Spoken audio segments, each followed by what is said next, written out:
Understood. Then I will be going with you. Just so you're aware, I will be monitoring your actions and making notes as necessary. Very good. Thanks for being so agreeable. I'd pull a rose out of my hat as a gift for you if I could. You may spare the pleasantries. I'm just doing my job.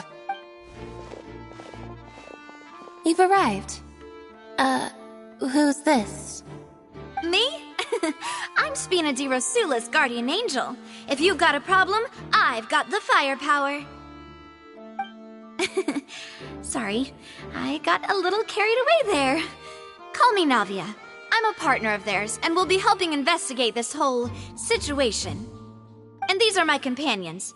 Would you mind if they join as well? Fine by me. Oh, new helpers? I would be most grateful. Well, let's just say we're tagging along. It's not every day you get to see the secrets behind magic performed on such a large scale. I appreciate your kind interest. Come with me. We'll be heading below stage. Huh? Below stage? Yes, a world of secrets is hidden beneath this magic box, prepared specifically for this switcheroo trick. But before I reveal everything, you should have a look first. Notice anything strange here?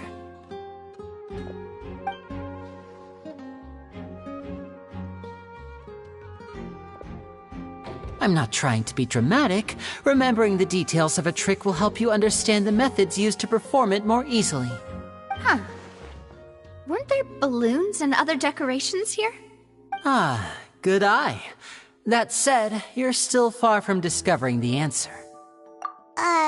The back? You mean the inside of the door? What's different about it? Paimon didn't notice anything.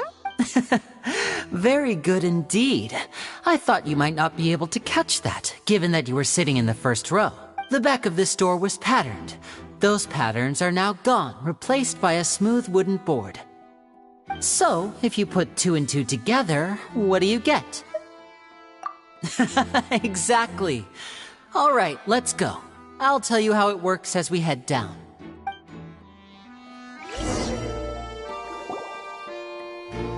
Oh, so there was a passageway under the magic box! I knew you'd figure out most of it as soon as you saw this place. The 2 magic boxes are positioned right above the 2 entrances of the tunnel. See this flatbed trolley? The box with the lucky audience member in it would be shuttled over to the other side using the trolley. This trolley can raise and lower and even rotate, ensuring that the box will face in the right direction. I see. So that's the purpose of the box inside another box. Precisely. The inner box would descend after the audience member was put inside and be moved along the trolley, all while the outer box would remain on stage as if nothing had ever changed. So that's how you did it! Once the box was lowered, the trolley would store some energy through this device here, with which it would complete the rest of the steps. The audience member would only be able to feel some slight movements in the dark, and by the time she walked out, she would already be back on stage. Right! You were talking that whole time, and you even came out for a moment near the end! Ah, yes. A phonograph operated by Lynette was used to achieve that effect. My assistant and I had already scripted our conversation beforehand. When the countdown began, I had already gone to the opposite box via a tunnel using that ladder. And what about Lynette? Where was she? I was in the mezzanine space in the back of the box. Oh, interesting! That's how we were able to coordinate Linny's lines with the assistant. And, by the way, I was the one who walked out of the box at the end. I mean, we are twins. All it takes is a change of clothes and no one can tell who's who. And that's my favorite part of this trick. Only So that's how it all worked! Wow, every detail you revealed was more amazing than the last! Lynette would briefly walk out of the box and then go back in, jumping into the tunnel and escaping before the box on the trolley could finish ascending. And then I walk out of the other box in the audience area, and the trick would be complete. The operative word here being would. But as you saw, Cal was in the box, not our audience member. She mysteriously vanished. We really don't know how that happened.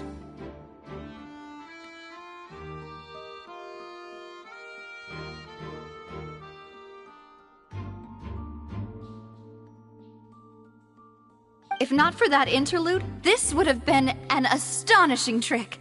I probably never would have figured out how you pulled it off. And yet, to think that someone was able to use this magic trick to commit a crime. Could we have a look around? I think we can come up with some more leads. This is the scene of the crime, so Linny and Lynette are not permitted to stay here. I'll escort them back up.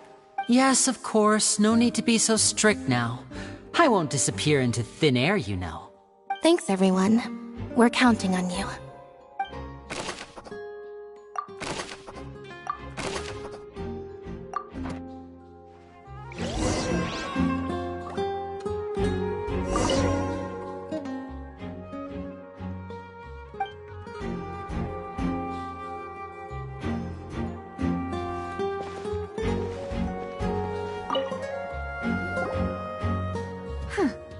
What's this?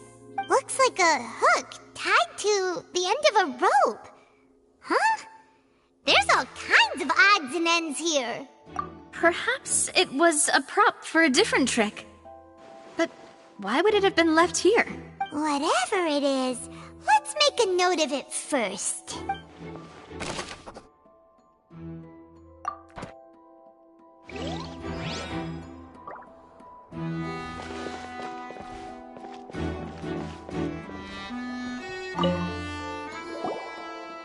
Oh, these are the clothes that the lady chosen from the audience was wearing, right? Her clothes are here, but she's nowhere to be found. Right. And do you really need to do that if you're kidnapping them? Ugh, this is so confusing. Paimon doesn't want to be a detective anymore.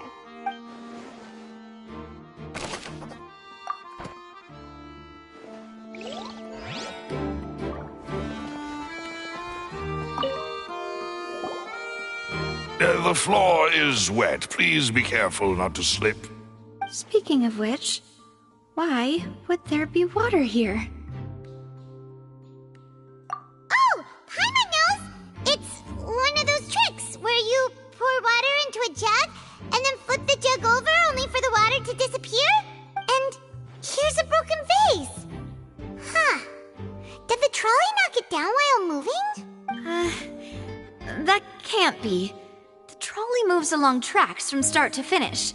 It couldn't have hit the vase at this distance. Let's note this down too and think about it later.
What is this place? It seems someone could fit through here. Could this have been the suspect's escape route? Alone, perhaps. But if they had to pull another person with them, the space would be too narrow. But there are no other ways in or out of here. Oh, you're right! Let Paimon write that down.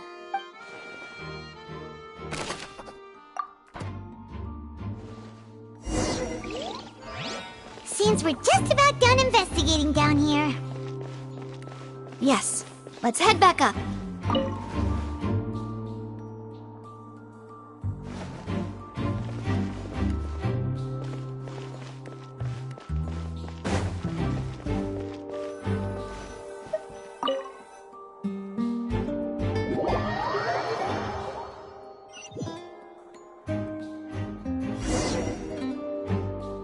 Well, we've ascertained the state of the crime scene.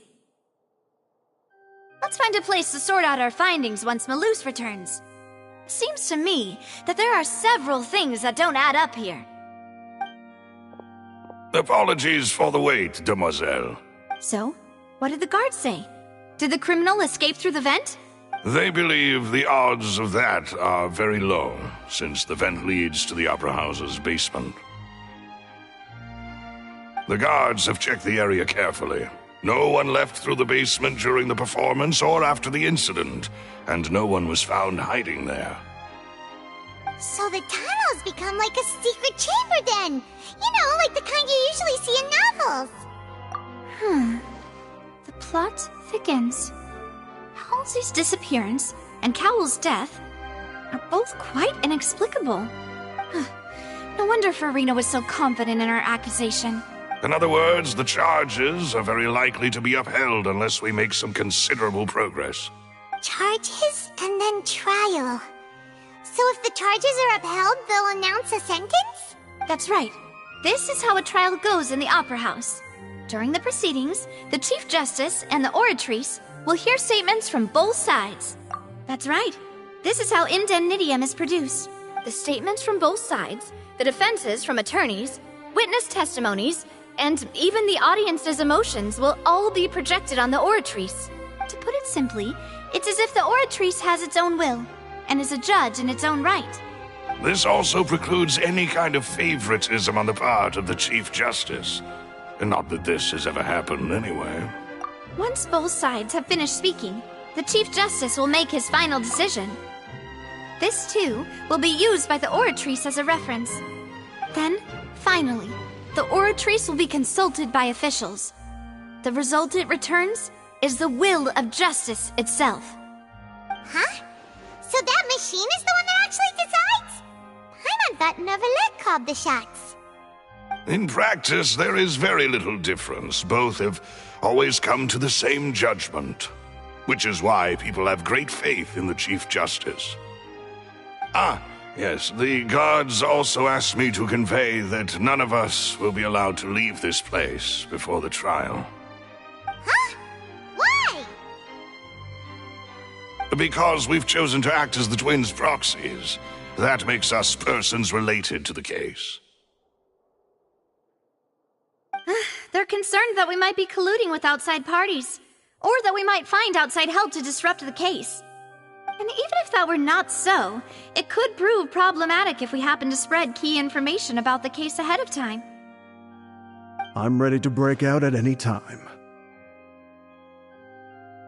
Whoa! There's no need for that! Paimon thinks they have a point. That said, are they providing food? Of course. I just hope you don't mind the lack of options. I'm afraid that catering to all tastes is not in the cards, nor is any guarantee of balanced nutrition.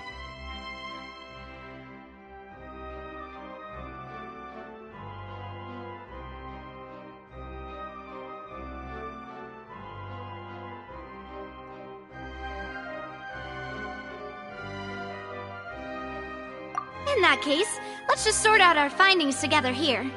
Pity. I was hoping to take you to try some of Fontaine's famous desserts, too. I mean, what better way to properly think through our findings than over some tea and sweets? Huh. Breaking out suddenly doesn't seem like such a bad idea after all.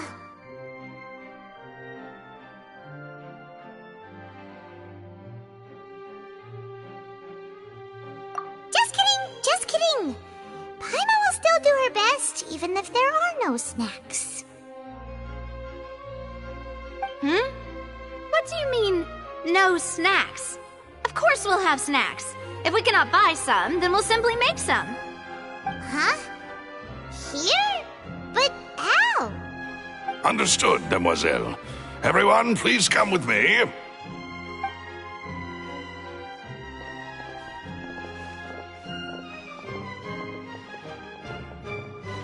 Wait, you're carrying a portable stove with you? Yes, I must be prepared to meet the demoiselle's baking needs whenever the fancy strikes her. I have eggs, sugar, and almonds at the ready. Good work, you two. Then I'll get to it. Please sit tight for a moment. You'll get to taste my awesome snacks soon enough. These three are quite the interesting group.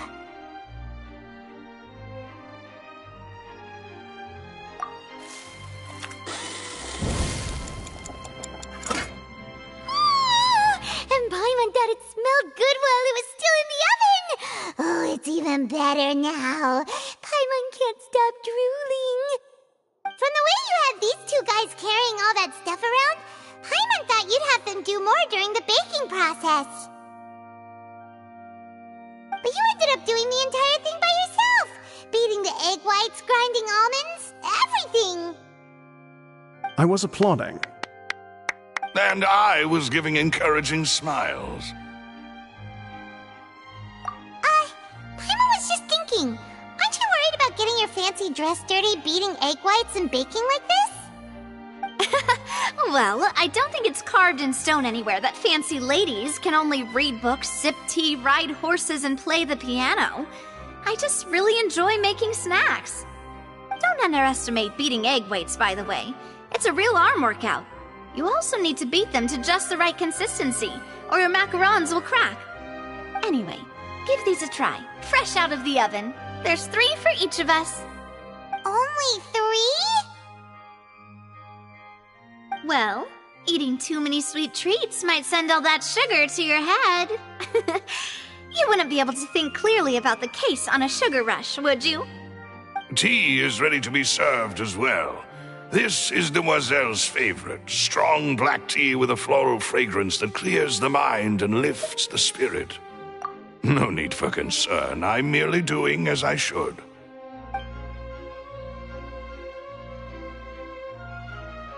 All right then, down to business. As Paimon mentioned previously, the tunnel seems to be something of a secret chamber. However, we can assume that Linny and Lynette were not alone within it. Some criminal also occupied its sealed confines. The magician twins could have committed the crimes, of course, but they lack any logical motive. Exactly! Why would they do such a thing right when everyone was watching? The flower vase and the thud we heard during the performance could indicate some altercation between Halsey and the criminal in the tunnel, resulting in the shattering of the vase, the discarding of her clothes, and her abduction. Perhaps the criminal thought that since she was chosen from the crowd, she would be too easy to identify if she was still wearing the same clothes. Paimon thinks that makes sense, but the real trouble is...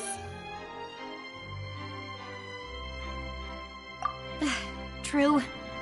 None of the clues we found thus far support the existence of this third person. But the only people left to consider are both technically victims, whether it's the missing girl, Halsey, or poor Cowell.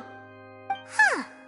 Could Halsey have secretly made modifications to the magic props in order to murder Cowell before making her escape?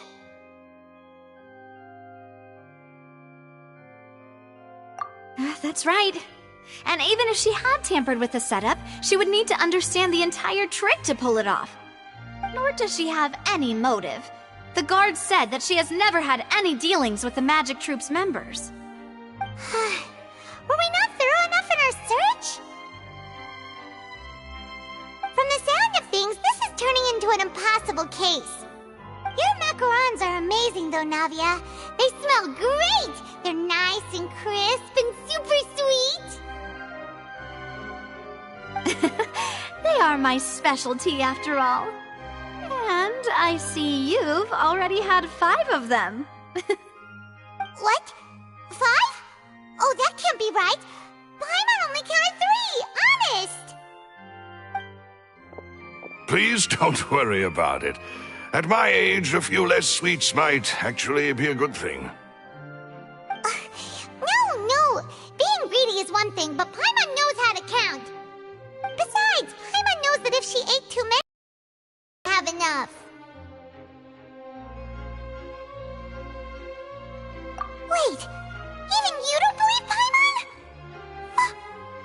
How could you? If Paimon ate those 2 extra macarons, then may they turn into stone in her stomach! All right, we get it. Well, I suppose one of us might have gotten too engrossed in our chat and eaten them by mistake. No big deal. Maloose, set up the stove again if you would. Huh? What are you doing? Making sure everyone gets 3 macarons, of course. Exactly. We don't want to trouble you. As you wish, demoiselle. And I have the egg, sugar, and almonds. Well,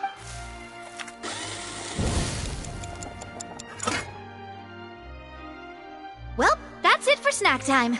I'm going to have another look around the area. I don't know what we're looking for yet, but we've still got some time. As attorneys, I suggest the two of you think the case over again. It would be awkward if you got all tongue-tied on stage during the trial. all right. Thanks for your help and for the snacks. It was nothing. A small task for the Spina di Rosula. Silver, Maloose, it's time to go. I'll be back if I find anything new. All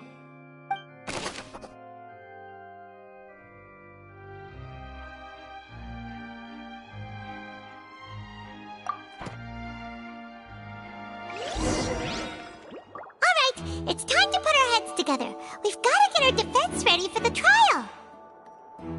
Oh, it's probably gonna be a long and difficult case. There's no point in worrying about that now. We just need to prepare. Here, take Paimon's notes. They should help you review the situation.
plan. Impossible things don't just happen. We'll get to the truth one way or another. Just relax. Even if everyone else suspects Lenny and Lynette, at least we will be supporting them from the stands. Besides, I doubt Farina understands any more about what happened than we do. Thanks, Navia. Well, we'll be going then. Best of luck to you.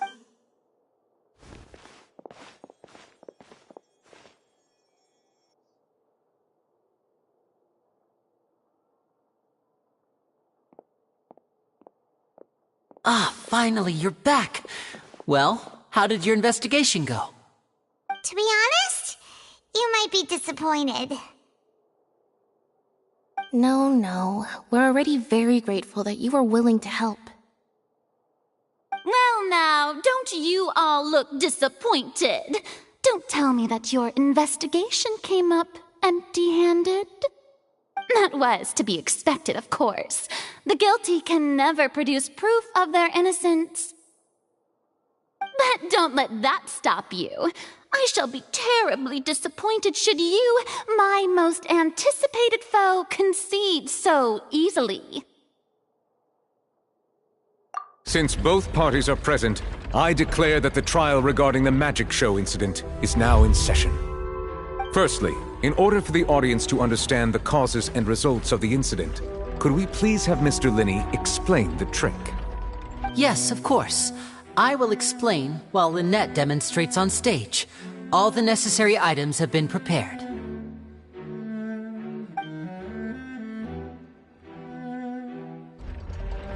Thank you, Mr. Linney. In that case, I take your statement to be that you ran to and remained hidden within the magic box in the audience stands once the trick began, and thus could not have committed the crime. Is this correct? Yes, that's correct, Your Honor. In that case, I call upon the prosecution. Lady Farina, do you wish to refute his statement in any way? Why, of course I do. Allow me to take the first shot and break this case wide open. Mr. Linney is clearly lying. There is no way you could have been in the box the whole time if you were to abduct Halsey and... I'm guilty. Oh, is that so? And if I may ask, what did you hear while you were inside your box? The roaring countdown of the crowd, of course. That's how I kept track of the time and built anticipation for the finale. And you didn't hear anything else at all? Nothing that might leave an impression of any kind? No, nothing. I see. But when the count reached 30 seconds or so, there was a thud. One so loud that I believe practically everyone heard it. Huh? Hey, hang on! Something's not right here. Yeah, I'm sure he could have heard a noise that loud from inside the box. I was right by the box and I definitely heard the thud.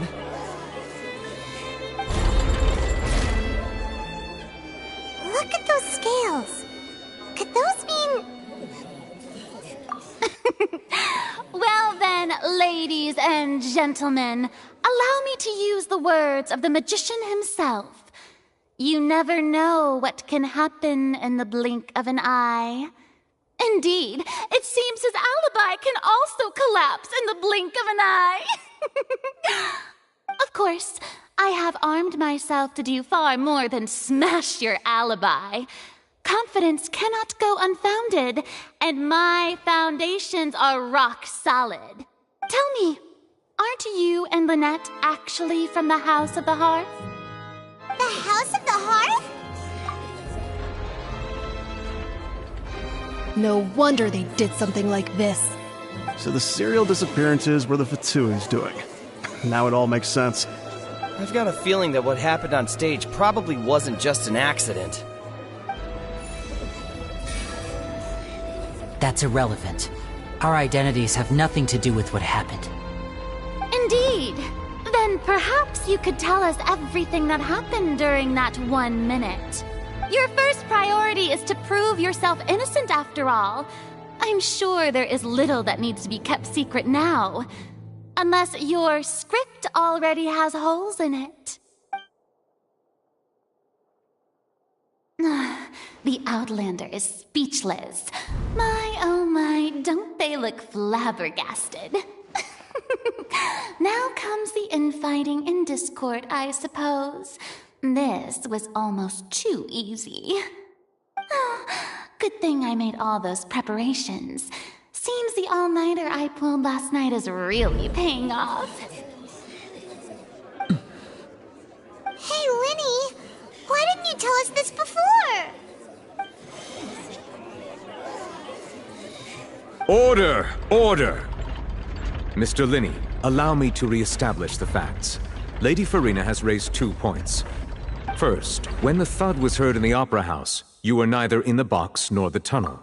Second, you and Ms. Lynette are both members of the House of the Hearth. Are these claims true?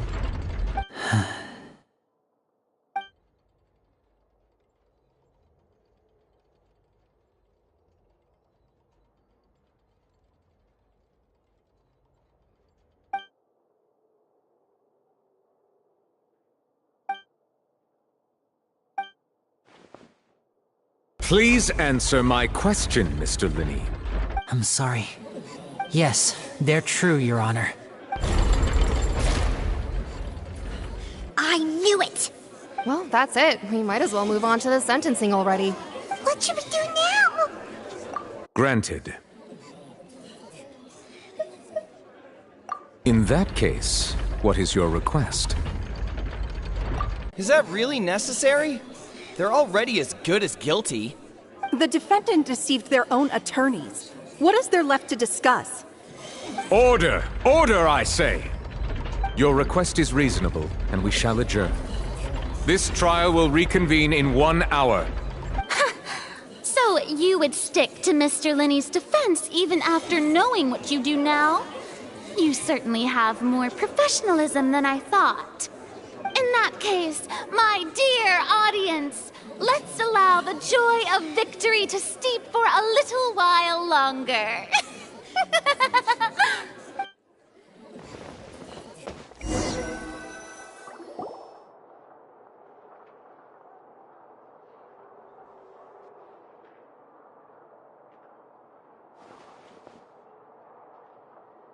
Well, this is awkward. I didn't think the Hydro Archon would dig all that up. I'm sorry, Traveler and Paimon. Yeah, sorry. Paimon doesn't know where to start. We trusted you two. We based our entire reasoning on the assumption that you weren't bad guys. Not to set the wrong tone or anything, but Paimon's really mad! I'm very sorry. I know you're angry, and reasonably so, but please, let me explain. I know you've clashed with the Vatui several times before. I wouldn't be surprised if just hearing the word is enough to make you upset.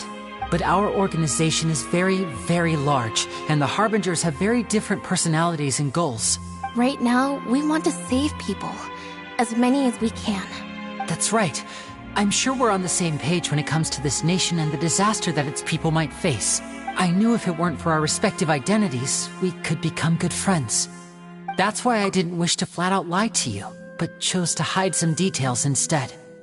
The truth is very important, but being completely transparent about everything would see us spending more effort than we need to. Right. So, you be the judge. Heck, if I were you, I fear that I'd even struggle to trust me at this point. You met a Fatus who works as a magician, a trickster by trade. All by coincidence, too. But still, I'm asking you to trust me. I am no criminal. At least, not in this case. Sorry. Please forgive us. Well, you both say that, but... Right, let's hear your answer first, and no lies now! Of course. I'll answer any question you ask. We've been trying to find out how the Oratrice operates. We want to know why it has a consciousness. Why can it deliver sentences accurately? During our investigations, we learned that the machine's core is beneath it. From that moment on, Lynette and I have been designing this box swap trick, with the objective of getting close to the core. Is that why you needed a whole minute? That's right. In truth, the audience would take about 75 seconds to count down from 60, while I would only need 15 to get to the opposite box. So, after jumping into the tunnel, I accessed the Opera House basement via the vent, and went to investigate the room in which the core is stored. That air vent was created during the construction of the tunnel specifically to execute this step. Well, nothing. As soon as I reached that room and was about to investigate, which should have been impossible, of course, I was quite certain that I was the only one in the room. That voice seemed to recognize me and tried to speak to me. I chose to err on the side of caution and retreated the way I came. On the way back, I saw the broken vase and the clothes on the ground, but the countdown was almost finished, so there wasn't time to give it any thought. After that, the homicide occurred just as you saw. Well, that explains why you didn't hear the thud. Because of that prophecy I told you about, of course. We must know all we can about this nation's secrets in order to deal with that prophesized crisis. That's the only way we can save everyone. So, There you have it, the whole truth. It was never my wish to proceed under this cloud of mistrust either. But like I said earlier, you can be the judge. Well, Traveler, you decide. Paimon will follow your lead however you choose.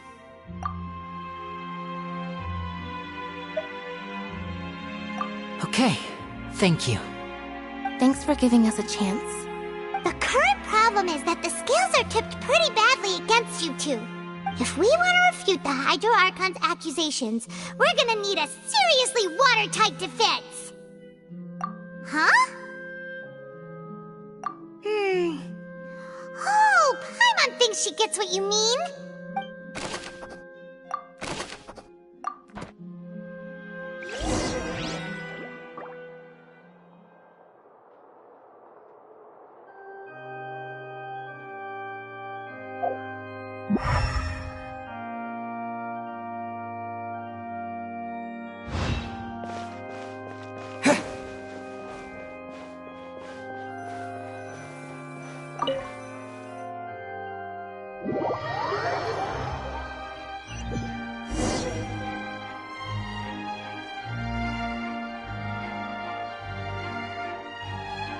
Both parties have returned to their positions. Let us continue the trial. When last we left off, Mr. Linney acknowledged the new evidence presented by Lady Farina as fact. Therefore, Lady Farina may continue stating her reconstruction of the events.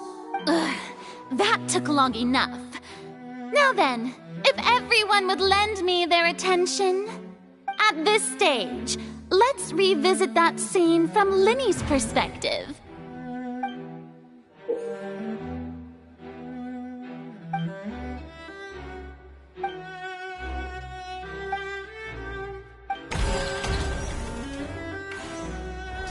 As the countdown began, he entered the tunnel. When the flatbed trolley passed, he opened the box and got into an altercation with Halsey, which caused the loud thud. He did not realize that this sound could be heard by everyone in the opera house, which is why he claimed earlier that he could not hear the sound. Finally, he used the vase to knock her out, before making her change clothes to prevent others from recognizing her. At this time, Cowell arrived in the tunnel, having heard that strange noise, and caught Linney red-handed. So Linney proceeded to knock him out too before stuffing him into that box.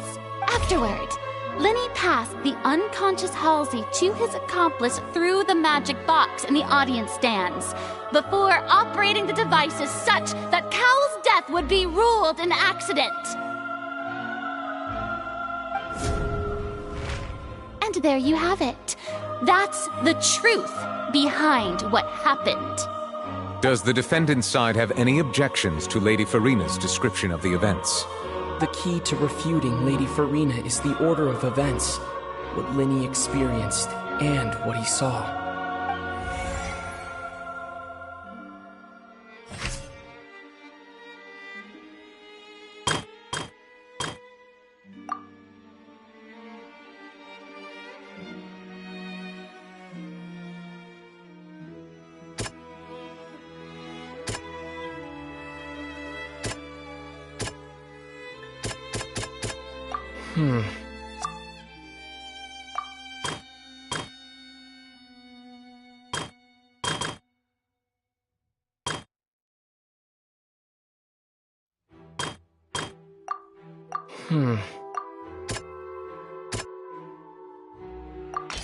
Linney went to the room that contains the Oratrice's core. This is the actual truth.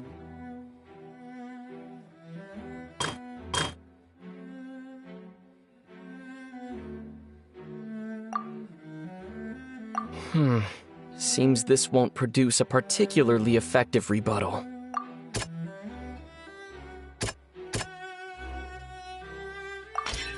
Linney did not take part in the underground altercation. He only witnessed traces of the aftermath.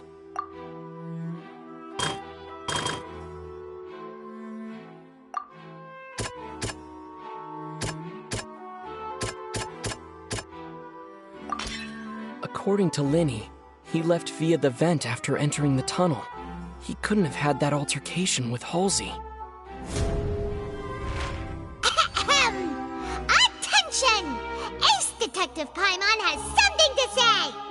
When the countdown started, Linny did indeed go into the tunnel. But he immediately used a vent to access the Opera House basement, which is where the underground core of the Oratrice is stored. Once he reached that area, he heard a voice in what should have been an empty room. Since he felt something was amiss, he returned immediately. The crime scene had already developed by the time he reached the tunnel again, and in order to complete the magic trick, he did not remain there for any length of time.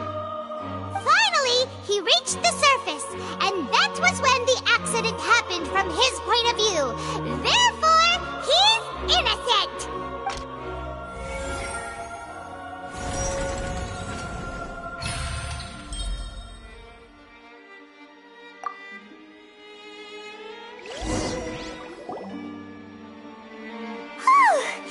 Paimon did it! Paimon actually managed to say all that! In other words, you believe that he knew nothing of the incident? That's right! My reasoning? If that's the case, then if Cowell hadn't entered the tunnel, who was the entire setup meant to kill? Assuming that what you say is true, Linny only needed to kidnap the young girl to cause a new disappearance case. What would the point of killing someone on stage be? Oh, they have a point. That's right, you tell him! And that's why they're partners of mine. Oh, well, your denial is very strident, I'll give you that. But what proof do you have to back your claims? Of course I do. If he had been in the magic box the whole time, how could he have not heard that sound? Why do you ask? You're saying that he wasn't?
Sure we don't need to give this more thought. Paimon thinks there's something off here.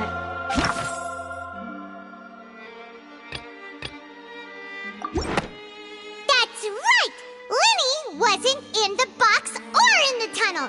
That's why he didn't hear anything strange during the performance. This means that when the crime happened, Linny had already entered the basement via the vent. The same clue you used to disprove his alibi has now become the best proof! Ha ha! How do you like that? Well played. To think you'd use such logic. Well then, if it wasn't Linny who committed the crimes, then who was it?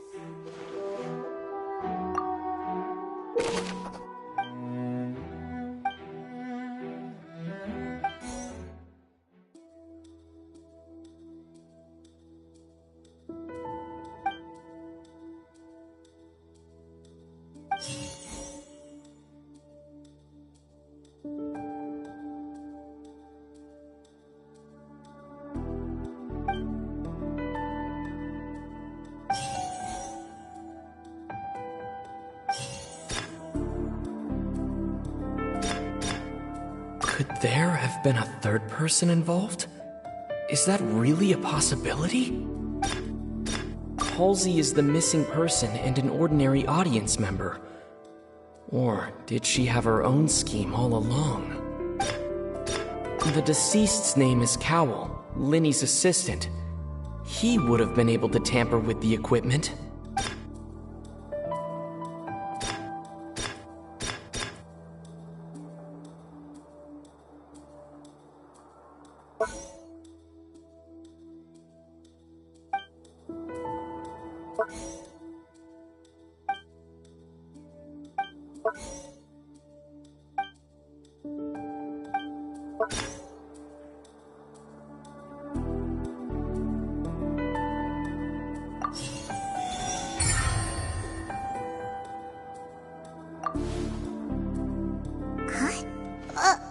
That can't be right.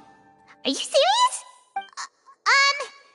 The killer was, in fact, Cowell, the deceased! Oh, is that so? How interesting! Let's hear your reasoning then. What I must do next is recreate the truth. What Cowell did, and how he went from would-be perpetrator to victim.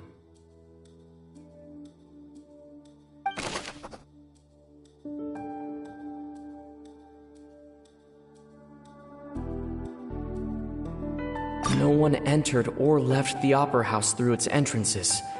So where would the criminal have wanted to take Halsey? The deceased's name is Cowell, Linny's assistant. Linny was not in the tunnel at that moment, which gave our criminal ample time. It would have been tough for both people to fit into that vent. They would likely have bumped into Linny as well.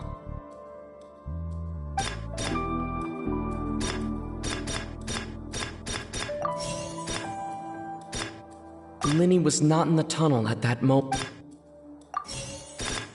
The sound we heard may have come from a clash, but Halsey's clothing was in the tunnel.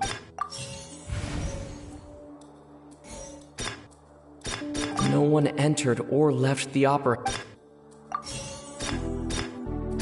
The sound we heard may have come from a clash. It would have been tough for both people to... The sound we heard may have come... The deceased's name is Cowell, Linny's assistant. He would have been able...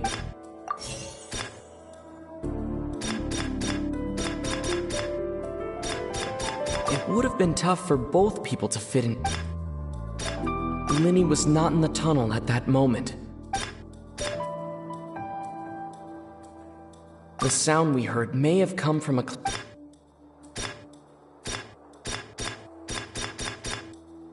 It would have been tough for both people...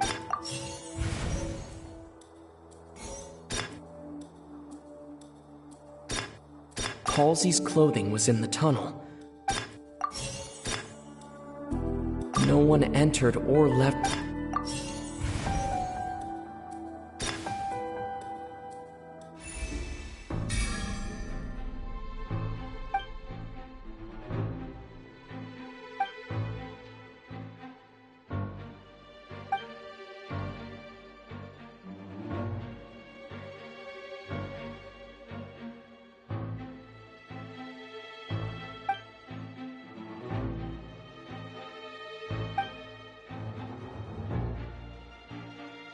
What's wrong, Traveler?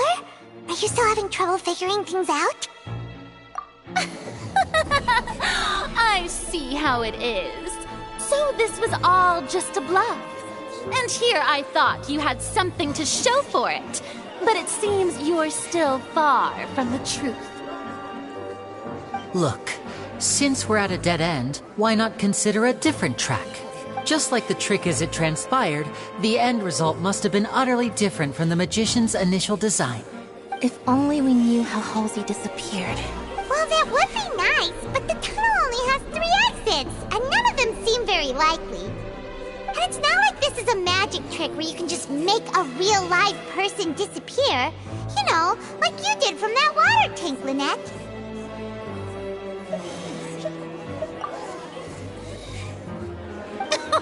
Excuse my interruption, dear opponents. But do you not see that the crowd is growing impatient? There is no greater sin in this opera house than an awkward delay in the performance.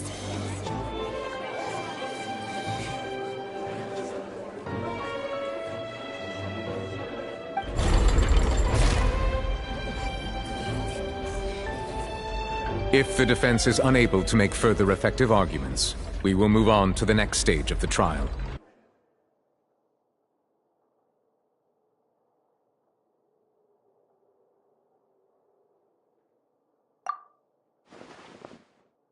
Linny was not in the tunnel at that moment, which gave our criminal ample time.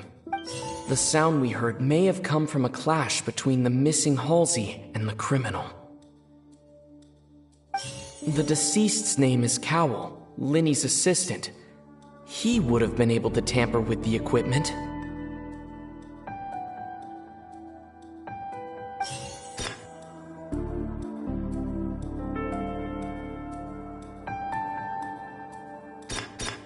The vase was not broken by chance. It was used to cover important evidence. The water!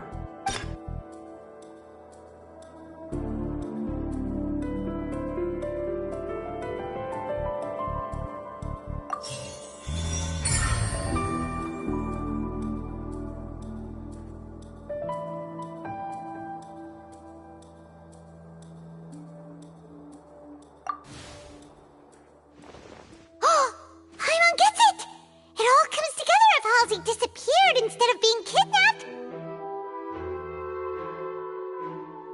Lynette escaped from the water tank, vanishing gradually and leaving only clothes behind.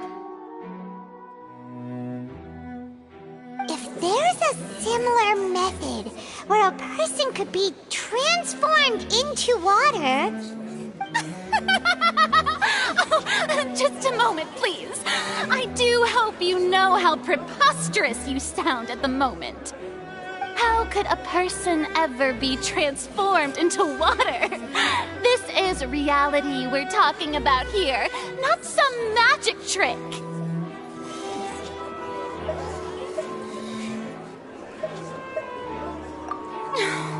Must we really? I should think that of anyone. Your friend Linny already knows this truth very well. Magic tricks are ultimately just illusions and misdirection. But Halsey's disappearance is very real. We're talking about two completely different things. Even so, I trust the traveler's judgment. The truth must be out there somewhere. Perhaps some new line of reasoning may open if we try to gather all the focal points that don't make sense. Since Cal was the deceased, we haven't placed much attention on him. But given that we aren't making much progress with the case, it wouldn't hurt to have a look at his belongings, would it? People really do come up with all sorts of harebrained schemes when at the end of their rope. The way I see it, your suggestion that we broaden the scope of our investigation is nothing but a tactic for stalling the trial. Nevertheless, I believe that this is a reasonable request on the part of an attorney. Since the trial does indeed appear to be at an impasse, I believe that additional evidence may help us make more progress. Guards, please step into the lounge and examine the personal effects of the deceased, Cowell.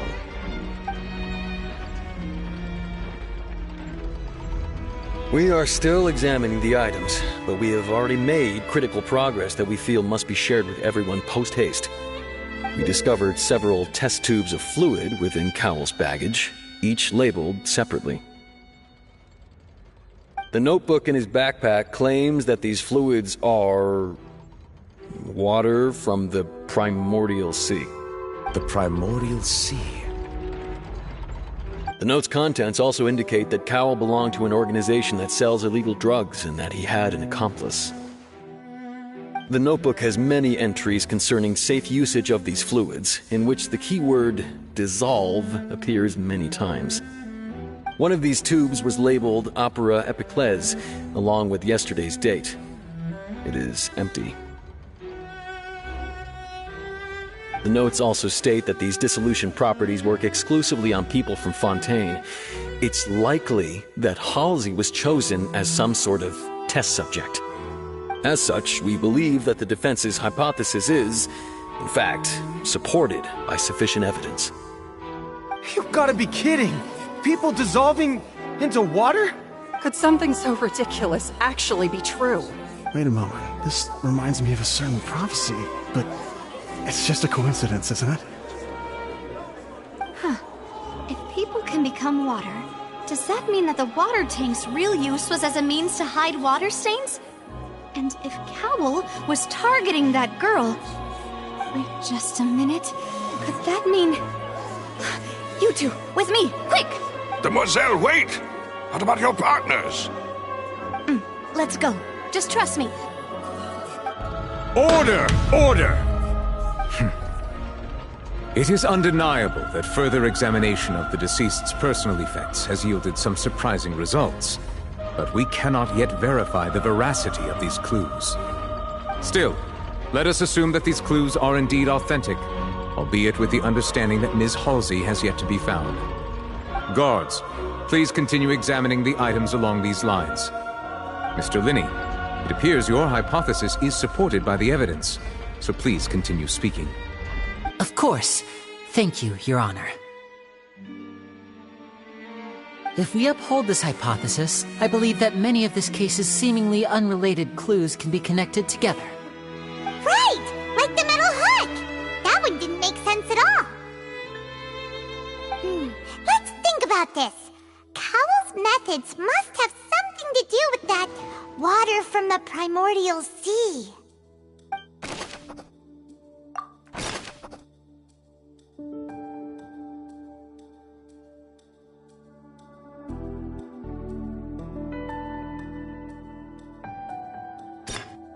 The deceased's name is Cowl.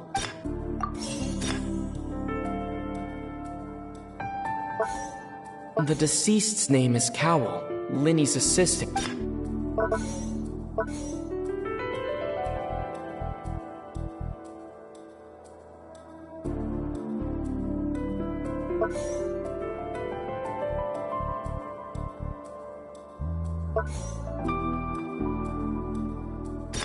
The water from the primordial sea should already have been prepped. The deceased's name is Cowl. Lynette was in the magic box on stage. I remember there was something else within the inner layer of that box.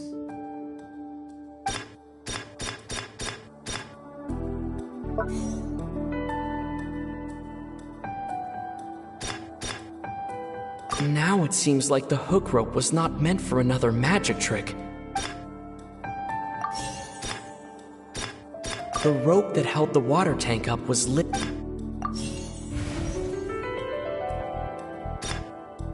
Lynette was in the magic box on stage. I remember there was something else.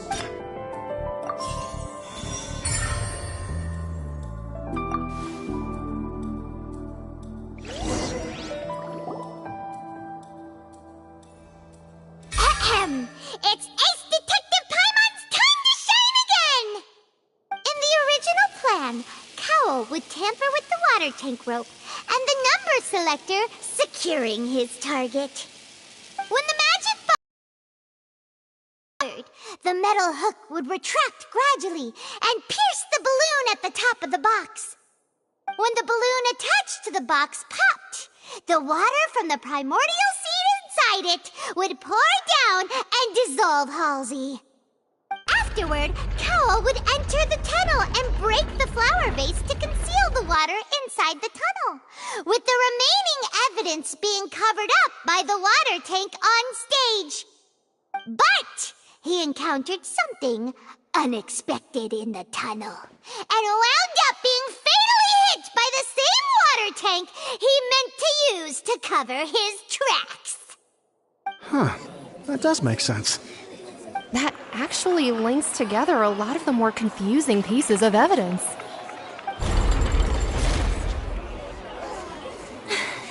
Oh dear, what do I do? Even I think they sound convincing now. Have I falsely accused an innocent person? Now, it seems like the only point of contention remaining is the exact circumstances that led to Cal's death. His notes mentioned he had an accomplice who could be related to the situation. On that note, the guards have just contacted me indicating that they uncovered new evidence. I shall now invite him on stage to share it with us. Thank you, Your Honor. We were just inspecting the luggage of the other people involved in this case. And we found an identical sample of the water from the primordial sea among Linny's personal effects. What? That can't be. Oh, I see. Well, how wonderfully comedic to have your own counterattack only to come back and wound you. Does this not clear all doubt? My dear citizens, my loyal audience, allow me to present my reasoning and bring this performance to a swift close.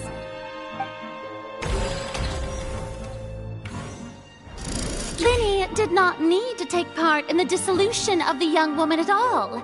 Indeed, he did leave the scene via the vent. Having made modifications to the props beforehand, his accomplice Cowell then caused Halsey to vanish using the water from the primordial sea.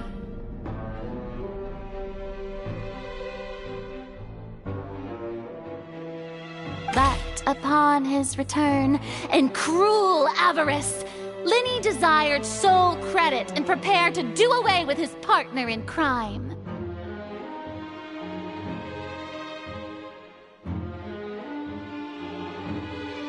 Ultimately, he knocked Cowell out, and the tool meant to cover the crime up also became a murder weapon. Now, as much as I regret having come to such a viciously straightforward conclusion, it does seem that the famed Fatui is quite the cold-blooded and ruthless organization. Am I right, Mr. Linny? We've used up all the evidence we collected. There's no way for us to make a rebuttal here. Is this the end of the road?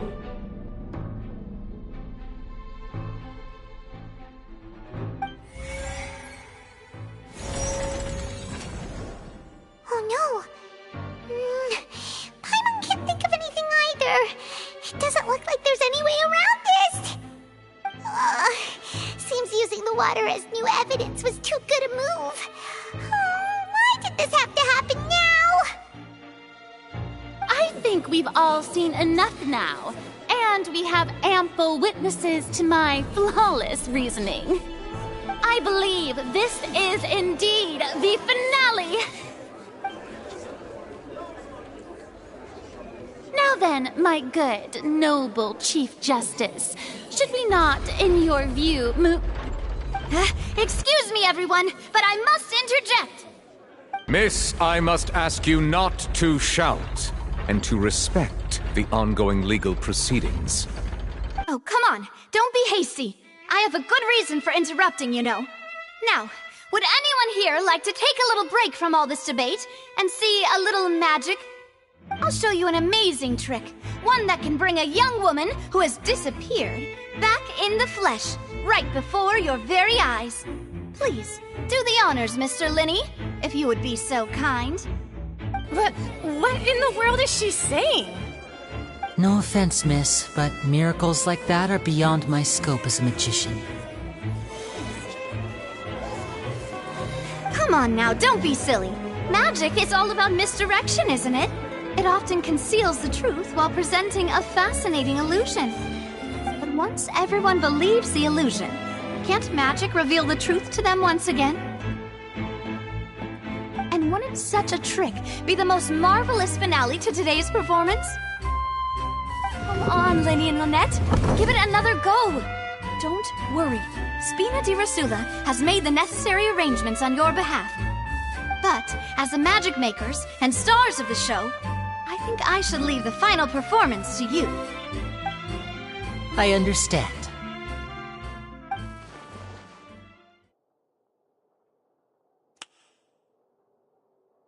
Voila!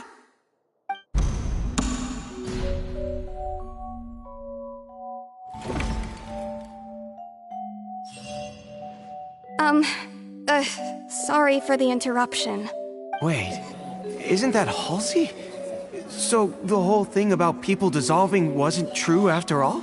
To be clear, I'm only here because this person told me that if I testified, the merit of doing so would lessen my sentence. I was hiding outside this room listening to the proceedings because I was afraid that I would be the one put on trial. I was just feeling happy that no one had noticed me, and then before I knew it, she caught me. That'll teach you to underestimate us three. Where should I begin? I'm sorry. I'm the one who killed Cowl. I admit it. What? Why? Firstly, my name isn't Halsey. It's Lillian, and I'm originally from Mondstadt. I heard that Linny's show was gonna be a real thriller, but I missed the chance to buy a ticket, so I stole one. That's how I make a living. I steal stuff here and there, and I'd never been caught before. But I was noticed at the harbor a few days ago, and I barely got away. Linny was the one who caught me in the act. Hey, no wonder you look familiar. So you were the thief! Liddy even mentioned that you were pretty skilled. Well, and I thought that would have been the end of it, but then the number selector chose me. He even mentioned the Fortress of Meripede. That's a prison, isn't it? So you can imagine how shocked I was. I thought he was onto me for sure. So I played along with the show while looking for an opening to flee, but then I got water poured on me for no reason, and then someone jumped into the tunnel to nab me. I wasn't going to take that lying down, so I knocked him out and stuffed him into the box. There was nowhere to run from there, though, so I had to change my clothes and hide in a box containing performance costumes. I slipped out after the first guard arrived at the scene and continued hiding inside the opera house. Can a person even hide in there?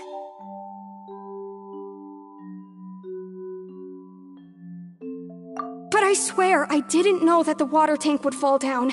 Really, I swear it. Had I known that, I wouldn't have put him in the magic box. I may be a thief, but I'm no killer. Well, that makes everything pretty clear now, doesn't it?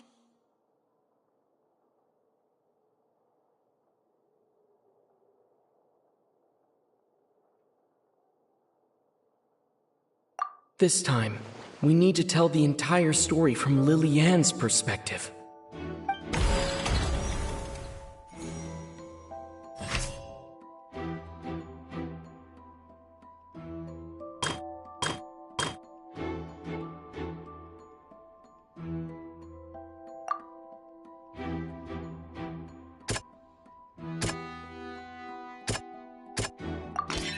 The strange sound wasn't from a fight. It was Lily-Ann's attempt to break out when she was frightened.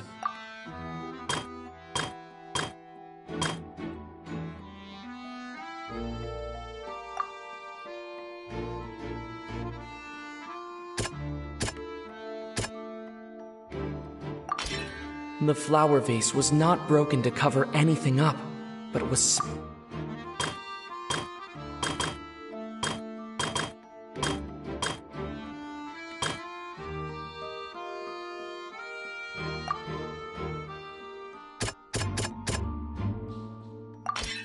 Lily-Ann was afraid that she would be recognized if she left, so she changed clothes and... And it's Ace Detective Paimon time! Having been selected out of the blue, Lily-Ann panicked. Her panic only intensified after she entered the tunnel and had water poured on her head. So she kicked the door open, producing the thud we all heard. Hearing the commotion, Cowl leapt into the tunnel, only to discover that Lily-Ann had not dissolved. He did not know that Lily-Ann was not from Fontaine, but was a thief who made her way in by stealing a ticket.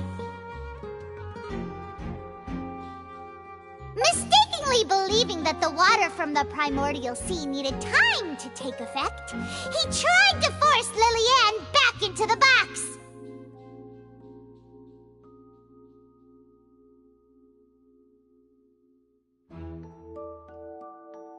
The two broke the flower vase during the struggle, but Lillian came out on top, knocking Cowell out and putting him in the box. With no way of escaping, she changed her clothes and hid in the costume trunk until the performance ended.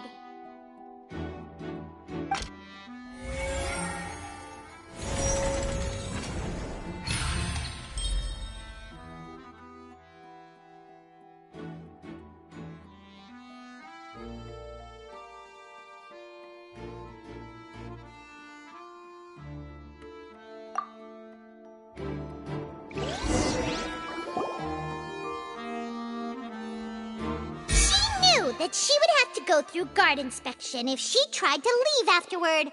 So, she has been trapped in the Opera House these last 2 days. She had already become desperately hungry by the time we were chatting over macarons. So, she swiped 2 of them right under our noses. Talk about a sneaky thief. At this point, all the events that happened in the tunnel have now come to light. Ah, so that's the whole story. Bravo! Bravo! Now then, Lady Farina, do you wish to speak against the defense's statements? Please answer the question, Lady Farina. Also, if I may add, the trial has not yet ended. As such, I request that the prosecution not leave the room before the proceedings have concluded. What? Are you reading my mind now? No, I have no further arguments. I admit defeat. But really, could you at least have left me with some dignity? Wow, look at that! She's like a deflated balloon now. If there are no objections, then as the Chief Justice of Fontaine, I shall once again repeat the full sequence of events. The actual perpetrator of the serial disappearances, Cowell, selected his next victim from the audience reservation list. With some modifications to the selector, he could ensure that the pre-selected young woman would be chosen. To cover up any evidence while committing the deed, Cowell thought of allowing the water tank to fall, which would conceal the water left behind after the young woman was dissolved. He also tampered with the rope suspending the water tank, using the fireworks at the end of the performance to cause the tank to drop and hide the watermarks. He poured the water from the primordial sea into a balloon during the preparation of the magic box and stuck it to the box's lid. Finally, he passed the prepared hook on a rope through the gap in the magic box's door when bringing the young woman to said box. When the magic trick officially began, the box containing the woman was lowered into the tunnel, tightening the hook rope and bursting the balloon containing the water. If all had gone to plan, the young woman would be dissolved at this time. However, Lillian was not from Fontaine and thus fled the box with a loud noise. Realizing that there was trouble, Cowell entered the tunnel and met Lillian. Thinking that the waters had not yet taken effect, he decided to proceed. However, his opponent was more capable than he thought, and he was overcome, knocked unconscious, and placed into the magic box, and thus became his own final victim. Lillian, according to her own statements, then changed clothes and hid until the performance ended, before hiding in other parts of the opera house. As for Linny, he was in the underground structures within the opera house, and was thus ignorant of these happenings. From this reconstruction of events, we can conclude that Linny, the accused, is in fact innocent. Hooray, Linny and Lynette! Amazing! While there is much in Linny and Lillian's conduct that should still be investigated separately, this case, at least, can be handed over to the Oratrice to make the final decision.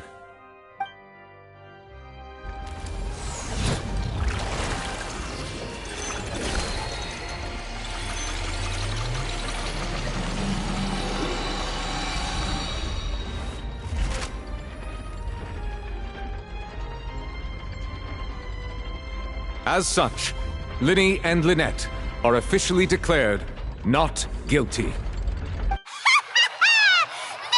for Ace Detective Paimon! Great work, partners. Thank you all. Thank you so much.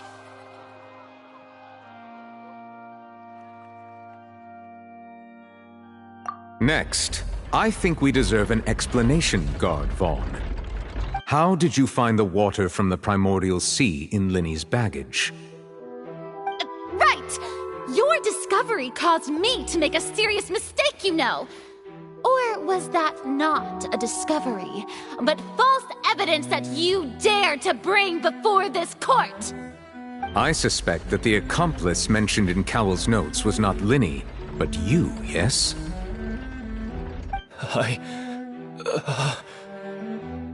I'm sure you know what you must do to lessen your sentence. Speak quickly! Unless you want to earn yourself a one-way ticket to Coupon Town. I was just following orders. We were supposed to place blame for the serial disappearances onto Linny, and thus cause suspicion to fall on the Fatui. The higher-ups said this was the best opportunity to do so. And now that your plan has fallen through, and the secrets of the water have been revealed, you have become a liability to said higher-ups, yes? Therefore, you would be wise to tell everything you know, and seek the protection of the guards. Yes, I'll tell you everything I know. Our boss discovered that the water can cause people to dissolve. It can also be made into a potion, which when extremely diluted, can cause people to experience unforgettable exhilaration. We've been in this business for a while now, and have made decent more off it. The disappearances were also the boss's idea. I mean, this is the boss we're talking about.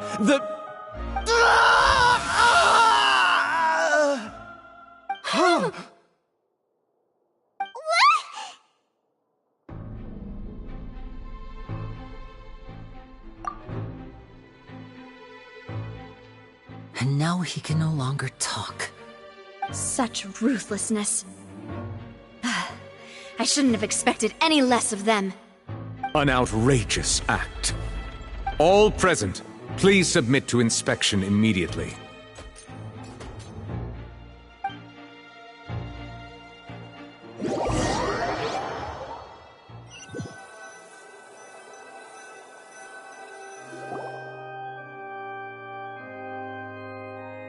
So, we're just going back now?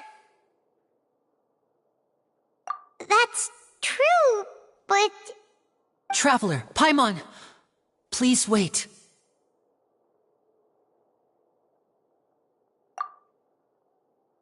Linny... I know you may not want to speak to me right now. Maybe you don't even want to look at me. But still, let me thank you again for defending me to the end, even after you learned that I'm a member of the Fatui. I guess. But regardless, I'd like the opportunity to set things straight. I didn't approach you with any ulterior motives or ill intent. I've spoken to you as myself, just plain Linny this entire time. As for why I'm a Fatus, it's because the goals of the House of the Hearth align with those of an orphan like me. That's all.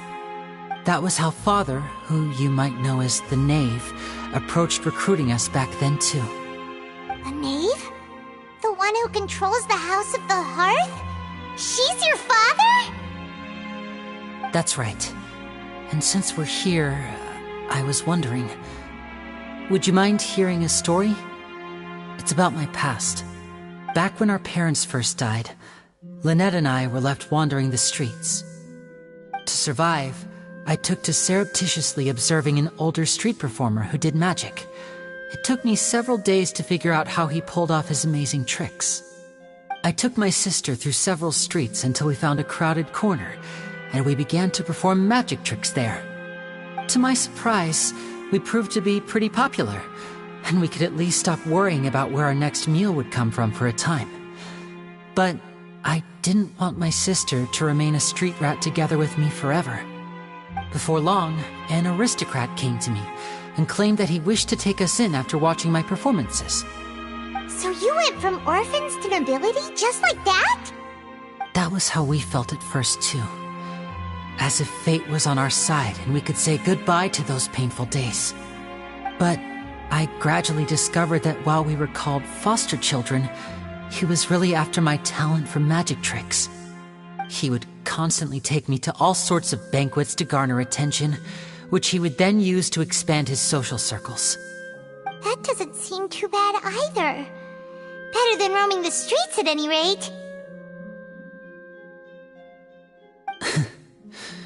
It took a while for me to realize just how dark his heart really was.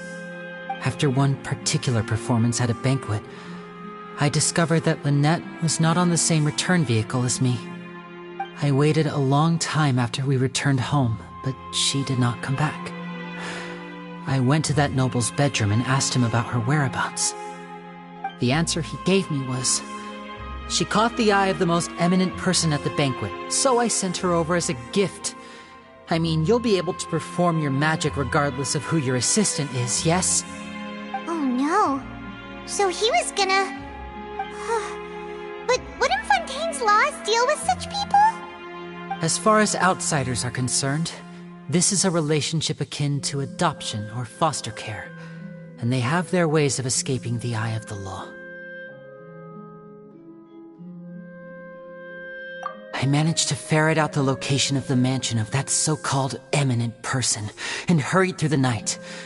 But by the time I leaped over the walls, avoided the guards, and made my way in, all I saw was the moonlit ground covered in blood. And the nave. So, she'd already taken care of that guy. That's right. She had rescued my sister before she could come to any harm, and had even discovered several girls hidden in a basement, all of them orphans. Father, the knave, might have seen something in me, and so she made me an offer. The House of the Hearth welcomes you, for your interests align with ours. Here, none will ever betray you. Indeed, betrayal shall never be permitted here. I was hesitant to trust her. I had just been betrayed by nobles. But she was also quick to destroy the noble who had taken us in at first, giving us back our freedom. Oh, so that's how the two of you joined the House of the Hearth. She has her own plans. She has gained permission from the Tsaritsa to first use the Gnosis' power once she obtains it. She plans to use it to find a way to break the prophecy and save Fontaine. So, she believes in that prophecy too? That's right. The whole House of the Hearth is currently working to combat that crisis. Today's case has also proven that people from Fontaine can indeed dissolve into some sort of water, thus further supporting the prophecy. Everyone at Hotel Bouffe d'été, including the knave, has their roots in Fontaine. To us orphans, the only connection we have left to this world, apart from our family, is our homeland. So, from small deeds like distributing magic pockets to huge schemes like stealing a Gnosis, everything is aimed at dealing with that prophecy. It's all right. I understand. The only thing I can do is relate all this to you. I just hope you can understand that even as a member of the house, I have never stopped making... If you should need anything at all in the future, feel free to find me. I will do my best to help you, as plain Linny.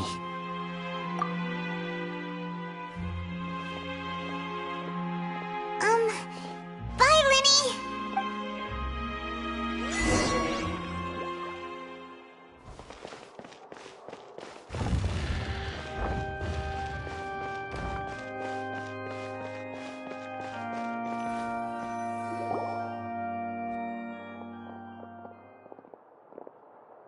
Hey there. What was with the disappearing act you pulled right as the trial ended? Were you looking for us, Navia? Well, this whole thing isn't exactly over, is it? I do feel that we're getting closer to solving the serial disappearances case, though. Don't you think so, too? Huh? What's wrong, my dear partner?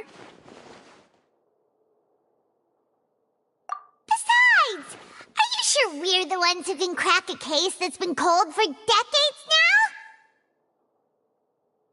And given that there's new evidence from the trial, there should be a trail of breadcrumbs for the Hydro Archon's people to follow now, right? Ah. I see. Well, I won't lie. I'm a little shocked to hear that from you. But I suppose you are just travelers who have only arrived in Fontaine after all. Sorry. I might have been too presumptuous.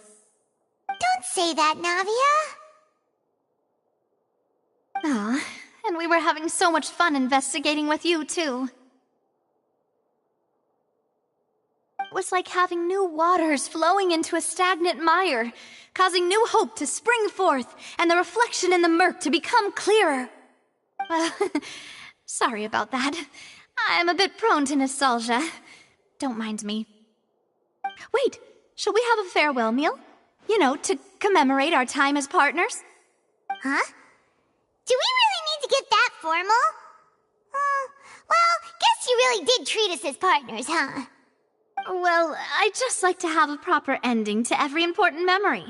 That way there are no regrets later. Anyway, it would just be a meal, so it shouldn't take up too much of your time.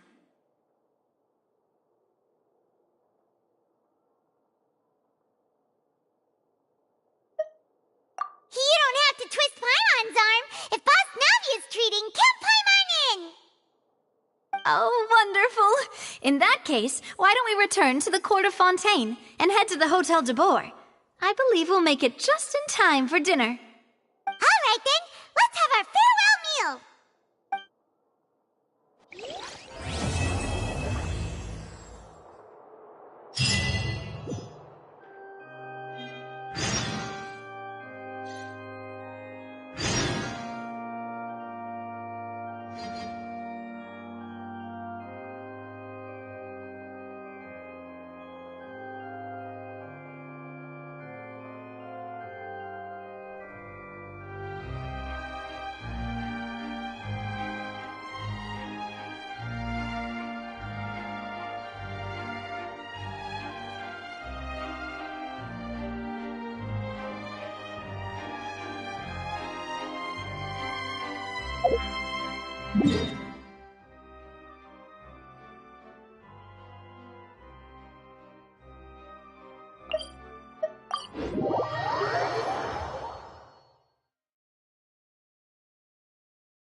I came here several times with my father when I was little, but stopped eating here as often after growing up.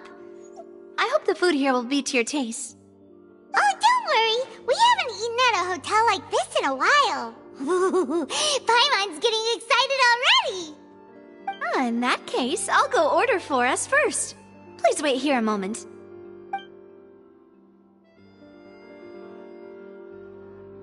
Ooh, everything looks so good. People in Fontaine sure know how to enjoy life. Why, of course. Go ahead, try whatever you like. If the food's good, I'll make a group reservation for the rest of Spina di Rosula next time. And if it's not? Well, then I'll still bring everyone. Albeit with only one dish per table. You, sure have your own way of doing things. Oh, we called this a farewell meal, but we could also treat it like a victory feast, right? Oh, true. Very true.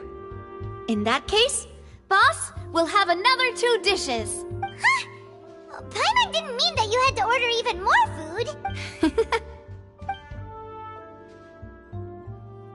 Speaking of cases, do you think that the mastermind behind the serial disappearances will get caught soon now that this has all happened?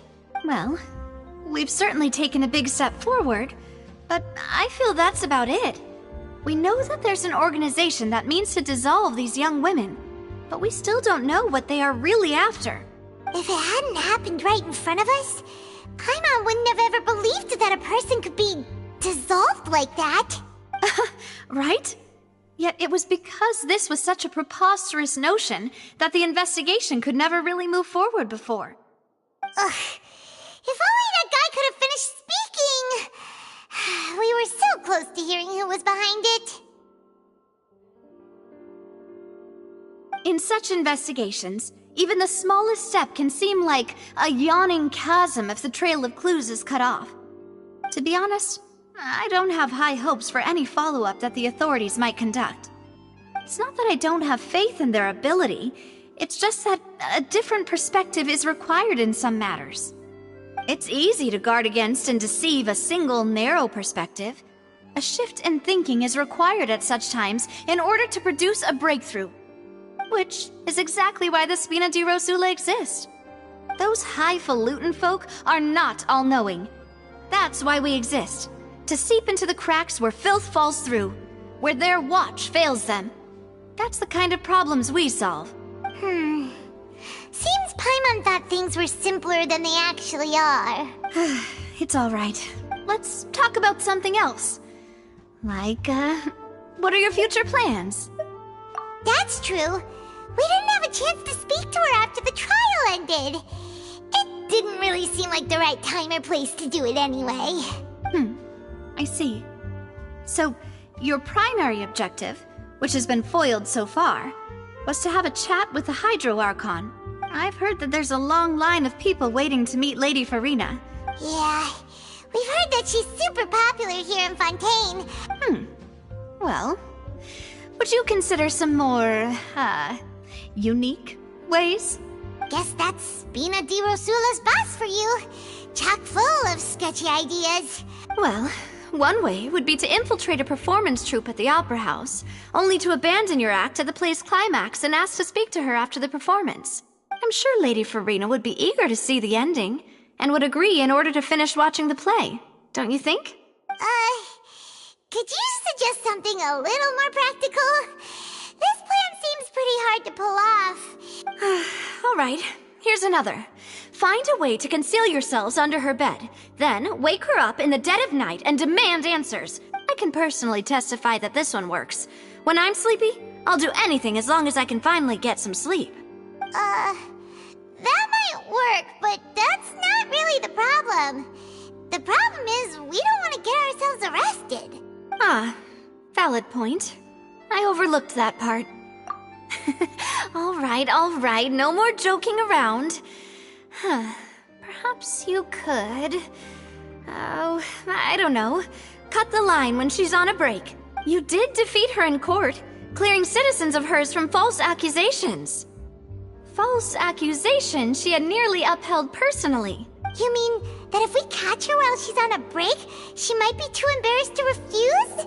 Why don't we give it a try after this meal? You know, strike while the iron is hot and all. Paimon, did you drink my Fanta? Was this your drink? Sorry about that. Paimon wasn't really paying attention and the cup was right next to Paimon. Would you like to order another? No, it's fine. We're just about done here. Alright. Honestly, Paimon wouldn't recommend Fanta anyway. It tastes kind of salty and icky. Is that so? Well, in that case, we'll have to blacklist the Fanta here then.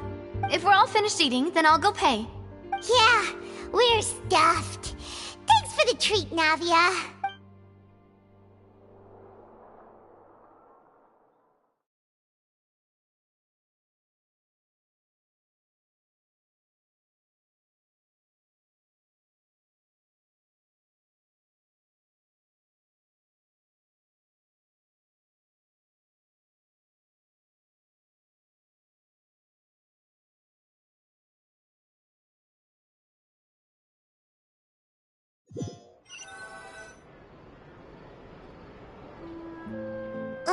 Oh, so full. Paimon can barely float anymore. Nah, that would be so... normal. You know, like you. Okay. As for expenses this month, we're left with... Hey, Navia! What are you doing over there? Oh, nothing. It was just a meal, you know?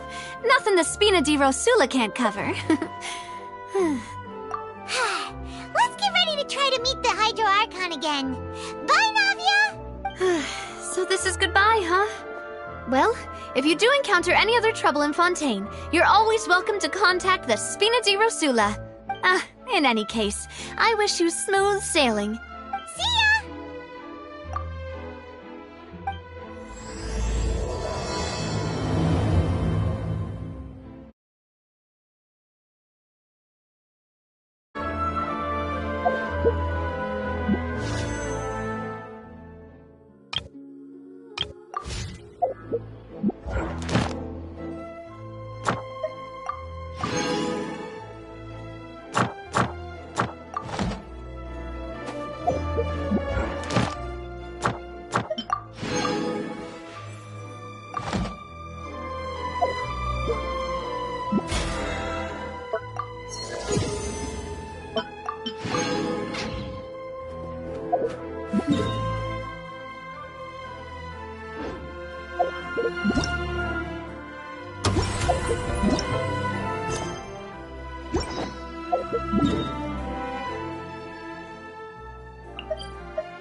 Ad Astra Abyssa. Thank you for completing today's commissions. Ad Astra Abyssos.